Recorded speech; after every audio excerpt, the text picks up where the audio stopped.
This time of year, everybody's going to be going to chocolate stores buying all the candy for each other. Well, you should be doing that all year long. But I'm going to show you how to make your own candy, and actually it'll be made in less than half an hour. So, first let me show you the water. I have a double boiler, and I have two because I'm going to be melting some chocolate. I have one over here that's small, and it's just a regular glass bowl. It's at a very low simmer. Okay, you don't want it at a violent boil because then it's going to scorch or burn your chocolate. Okay, and I have a big one over here because actually that's the only bowl that would fit that pot for the larger amount of chocolate. So I have 8 ounces of really good Belgian chocolate that I'm just going to pour in there. Then I have 4 ounces of white chocolate I'm going to pour over here. Okay, and this is only going to take like 4 to 5 minutes, and it's just going to slowly melt. And this chocolate can actually be found at your cake decorating stores or your stores where you can buy supplies to make candy. So you can buy all kinds of molds. I bought some molds over here. I don't know if you can see that since it's plastic. Can you see that? These are roses. You can buy little hearts. They have other shapes. It can be any type of shape you want. And these actually only cost about a couple of bucks a piece. So I bought these, and what I did was melted some chocolate. If you're into the shapes and stuff like that, what I did was I made some earlier. And you have some lips for kisses, and you have some hearts, and it's really easy to make. It sets up in like 3 or 4 minutes in the fridge, and you can do all types of creative things that make your own chocolate, and it really tastes good. So what I did to get this rose, I just melted down the white chocolate and put it in the center of the rose and put it in the refrigerator for a few minutes. Then came back and put the white chocolate over the mold, and it set up just like that. So that was real easy, and it's real cute. Didn't cost a lot of money. But actually today what we'll be making is like a chocolate bark. So what we're going to make actually today is a chocolate bark. And it's just simple melted chocolate, and we're going to put all kinds of good nuts in it and some dried cherries and some cranberries. And there's no special way to make it. It's just you're going to put it on a tray and let it set up, and it's going to be really good. Okay, I'm going to let the chocolate just stir it. Okay, 3 or 4 minutes.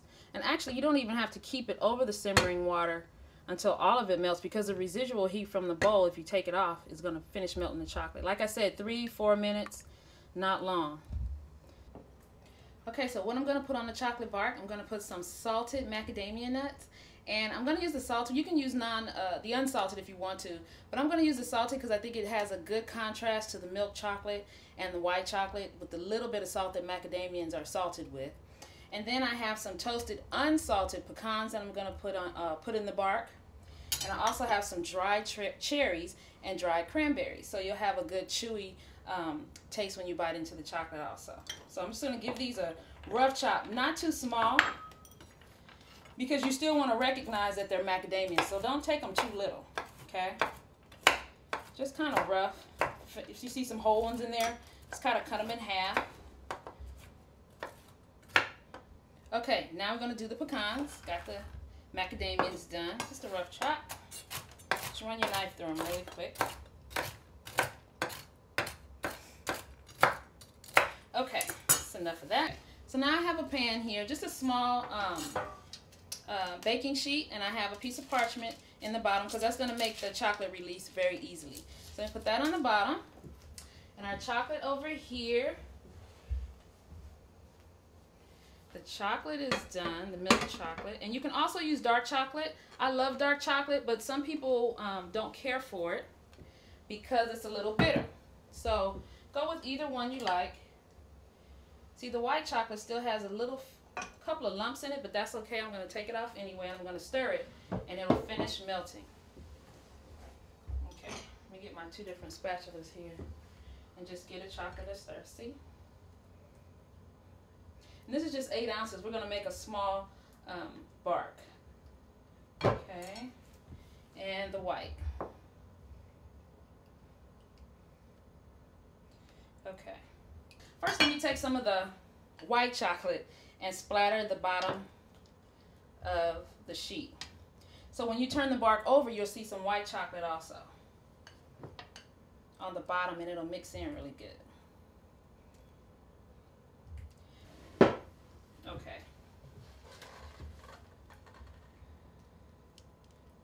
some of this down. I'm going to spread it out with the back of this spatula, kind of thick. Okay.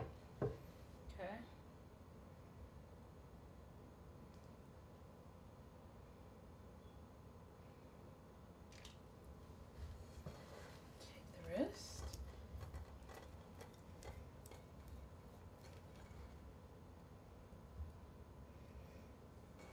Smells good too. You also could take this chocolate and add a little cayenne pepper to it, just a little bit, like a half of a teaspoon, and you'll have chocolate with a little bit of spice in it. That's really good. I've had some of those before. I've traveled and ran into some chocolates with a bit of a kick. Okay, I'm gonna drop some of the dried cherries and the dried cranberries. Okay. This did not cost a lot. You can do a lot of saving doing this. Going and buying big expensive boxes of chocolate.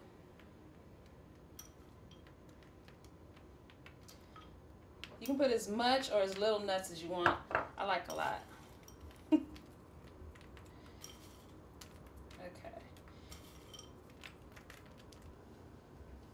Okay.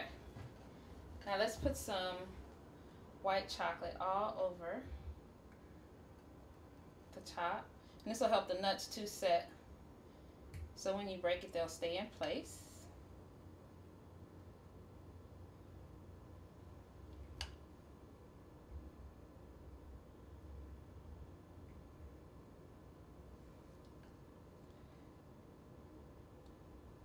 Okay, now how's about that? I'm going to put this in the refrigerator for about 10-15 minutes and let it set up. Okay, our chocolate should be done by now. It only took a few minutes, about 10 minutes or so. Okay.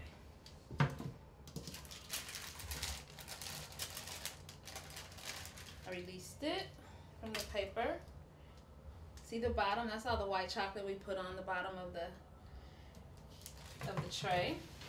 You can just start to break it kind of roughly. It doesn't have to be perfect. That's the good thing about it. Just break it.